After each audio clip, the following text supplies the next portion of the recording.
Hello and welcome to Dots of Destiny friends. Hello, all Gemini people out there. This is the detailed reading of your 2024 transits as it is happening. Uh, I'll talk first about the outer planets transit, then the inner planets, and then I want to talk about four pockets of your life, four sectors. That is the professional front, then the financial management, then your relationship front, and then your travel and health. So let's begin. Now the outer planets, mainly Saturn and Jupiter, and also Rahu Ketu, as they are not outer planets, but then they determine a lot of things, being stationary, transiting in one house for 18 months. Saturn is there in your ninth house, and it will be there in the ninth house for the whole of the year 2024, and it will first transit in Shatabhisha and then Purva Bhadrapada, and it will remain in the ninth house all the year. Then comes Jupiter.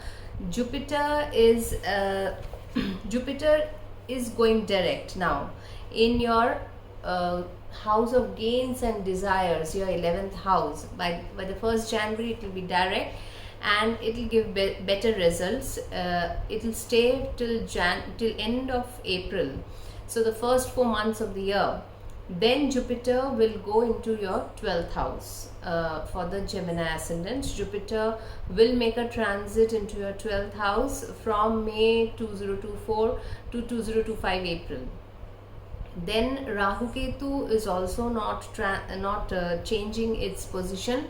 It is already done this year, and it will remain till whole year in your 10th and the 4th axis. So Rahu will be in the 10th house in Revati, and then as it is moving backward, it will be in Uttara Bhadrapada, and Ketu will be in Chitra and then Hasta Nakshatra in the 4th house. So these are the main planets transit. Now the smaller planets like Mars will begin its journey from your 7th house. 7th house will see Mars and Sun conjunction in the beginning of the year in January, and Mars will transit from there, from your 7th house to the 8th house, then the 9th house, making a conjunction with Saturn, in the 10th house making a conjunction with Rahu, in the 11th house, then in the 12th house with Jupiter conjunction, then on your Lagna, and it will finally, by the end of the year, November, December, it will get debilitated in your 2nd house. So this will be the journey of Mars from 7th to the 2nd. Then comes Venus. Venus is very important planet for you, being the 5th and the 12th lord. Venus will start its journey from your 6th house, Scorpio sign. Venus and your Lagna Lord Mercury will be in the 6th house in Scorpio in January, and Venus will complete a 360-degree covering all the zodiacs and coming back by the end of the year to your 8th house of Capricorn. Venus will have a smooth run this year, barring a conjunction with like 25 days of time with Saturn, with Rahu, with Jupiter, and also with Mars. It will make a 2 months conjunction. Otherwise Venus will have a good flow this year. Coming to your Lagna Lord Mercury, this is a very as you know, Mercury is a very swift moving planet. It will also begin its journey from your 6th house of Scorpio. By the end of the year, it will end also in Scorpio. But in the meantime, it will have 3 Gandanta retrograde transits this year. It will transit from Mean to Mesha, that is from the 10th to the 11th house. It will come back to the 10th house again, and again go to Aries. So there will be a Gandanta crossing from water to fire zone 3 times. And each transit will have 20 days of retrograde. So it will be transiting, and mainly the houses that will be affecting and getting retrograde in houses like watery sign is your Artha Trikon. So your second house, your sixth house, and your 10th house. So your Lagna Lord will behave a little different this year with crossing Gandanta. So there will be Gandanta means many knots will be opening regarding you, because it is your Lagna Lord, and also regarding your 4th house where Ketu is already there. So Mercury's transit this year will be a little complex as it goes retrograde in the 3 watery signs. That I'll be talking in details in the main transit videos during that time. Now these are the transits, and Sun, as you know, will make its every month transit in the Sun Sankranti nearly the 15th, 16th or 17th of every month. Now let us talk about your professional front. Your professional front is mainly we see from the 4th house of 6th house of daily jobs and all this, and also definitely the 10th house. Now one thing, Gemini, about the 6th house is that it is your Scorpio sign, and Scorpio is getting 3 planets aspecting this year. One is Saturn from the 9th house with the 10th aspect. Second is when Jupiter goes into your 12th house from the 11th. As it shifts to the 12th house, it will have an aspect on Scorpio, and also Rahu from the 10th house as I take the 5th and the 9th aspect of Rahu. So whenever sign gets aspect of 3 important planets which stays for a longer time, it becomes very important for that year. So the 6th house will become very important, and the significance, maybe you want to take a loan, maybe you want to repay a loan, maybe you're dealing with any court cases, or you want to change a job, all these things will come into forefront. So 6th house is the Scorpio house. Being a Scorpio house, being transited, aspected by 3 planets, will come into major changes. The changes can sometimes little bit take time to settle down, but it will not be bad, I feel, because whenever 3 planets are giving an aspect in a special way, we need some change and growth in that area. 10th house, obviously we have Rahu over there, and you have the 10th lord going into the 11th and then into the 12th.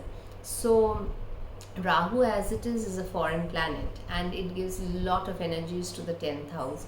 So you can make foreign projects come into true if you want. If you want to go to foreign destinations for getting a job and transferring, going there, finding, that can also be helpful. So the professional front is good in a way. It is good not in a way, it is good because it will see if changes also, then also you will adapt to it, and you will carry on with the professional front this year in a good way. This is what I feel. So professional front will be a dynamic one. Now we come to the financial front. Financial front, we see the 2nd house, 8th house and the 11th house. See, 2nd house is your Cancer sign, and the 8th lord Saturn is in the 9th, and also your 11th house, Jupiter will be there in the first 4 months of the year, but then look, Jupiter changes sign to the 12th house. Now what I want to say is that from Cancer, that is your 2nd house, Saturn is transiting 8th. So whenever Saturn is transiting 8th from a house, some kind of up down or different changeable things can happen. See, Jupiter was there in the 11th house giving good gains, I feel, during the last 1 year, and also it will give in the first 4 months of this year. But as Jupiter goes into the 12th house now, Jupiter wants to do some philanthropy, maybe some traveling. Maybe you spend some extra money on that. because see, Saturn is also ninth. You can go to foreign distance journeys also. So if the foreign flavor is becoming very prominent in your this year horoscope, so the savings can get a little disbalanced. It can happen because see, Cancer, again I'm saying it is an Ashtam Shani from the sign of Cancer. So whenever Saturn is there in the 8th from any sign, it can give some sudden up downs to it.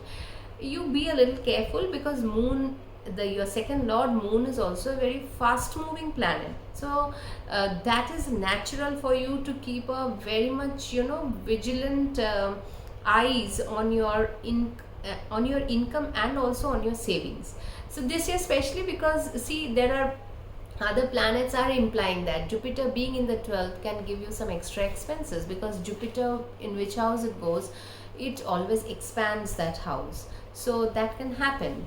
And also your 8th lord being in the 9th can give sudden travels or something which can add on to your expenses. So that is the only thing you need to understand. Otherwise your 11th lord Mars is in transit. It is not in a bad condition until it it will start from the 7th house, then it will go to the 8th house exalted. It is not bad for wealth. Mars in the 8th can give sudden real estate or gains from that. When it comes with Saturn in the 9th house, you can go for a journey. That can happen because it puts in a lot of energy into the 9th house. In the 10th house, you can put in a lot of energy with the profession. Rahu and Mars in the 10th, it's a very high volatile energy. Make best utilization of it in the professional area.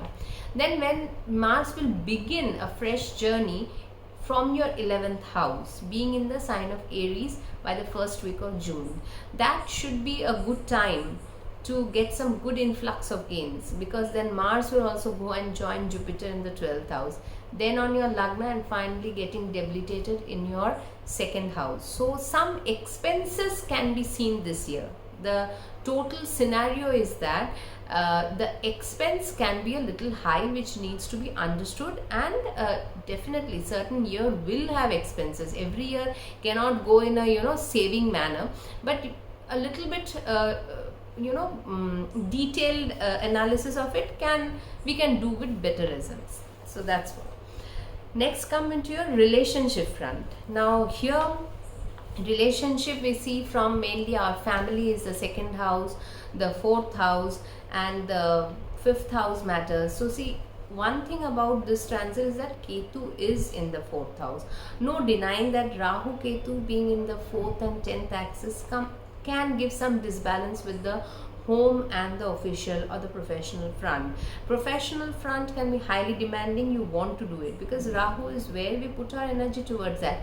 Ketu is a very subtle and different kind of internalized energy. You can feel some kind of detachment or some kind of irritation also in the 4th house matters. The heart can feel a little restless. Ketu is a very strong planet for the 4th house. Understand that 4th house is original Cancer house. It's a very soft house of the heart. But if Venus is dignity in the transit, because your 5th house is having the rulership of Venus, whenever Venus is in dignity, you will find you can enjoy a bit, because 5th house is the house of your Purva Punyam, your good things, your hobbies. You can let loose your creativity. So that can come through when Venus is in good dignity transit wise. Otherwise, little bit problem is with Ketu. At the 2nd house, from the 2nd, 8th is Saturn. Only that is a problem. But this can be handled. But yes, the relationship will not go for a toss. But only thing is that you can have to stay away from home for longer periods of time.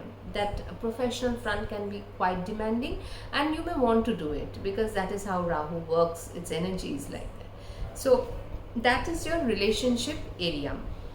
Now comes to the travel. Travel should be really good this year. This is what I feel.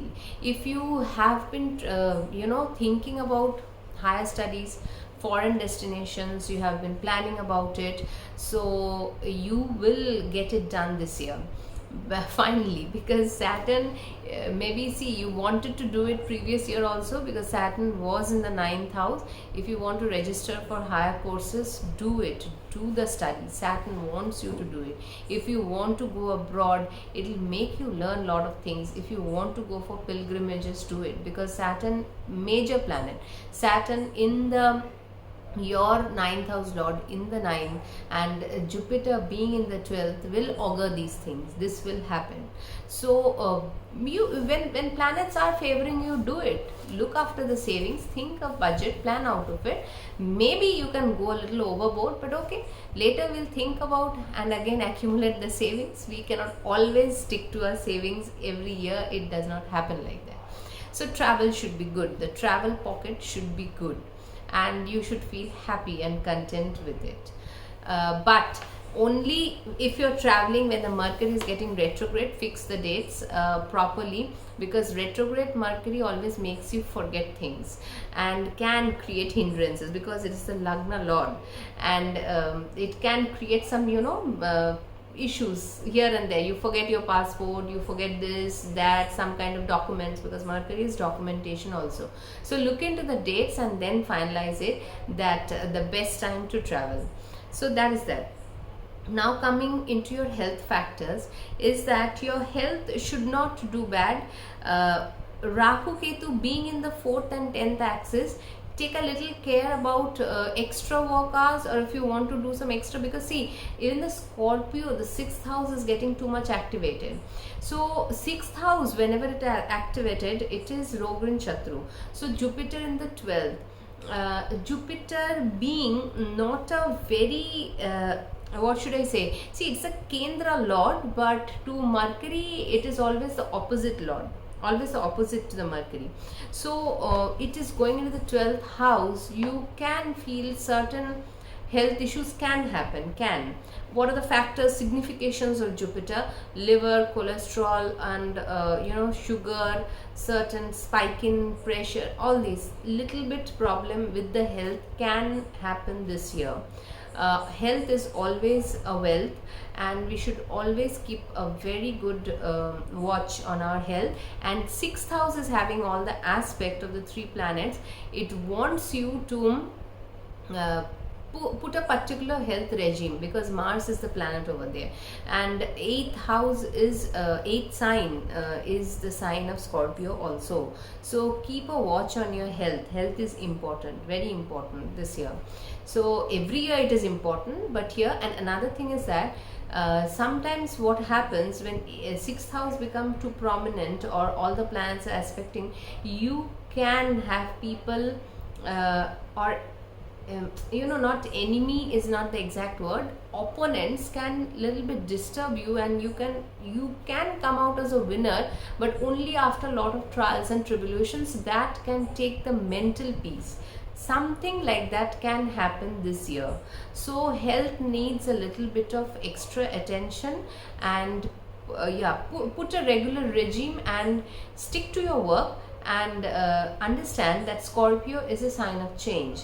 So especially if you're running a Mars Antardasha, Pratyantardasha, some changes can happen in the office area. Some of your opponents can become more powerful, but you have to glide through it.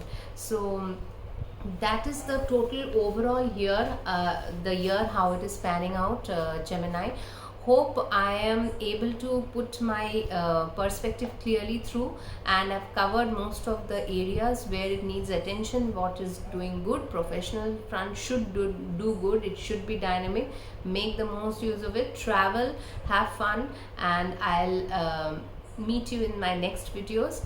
Till then, take good care, have a good day.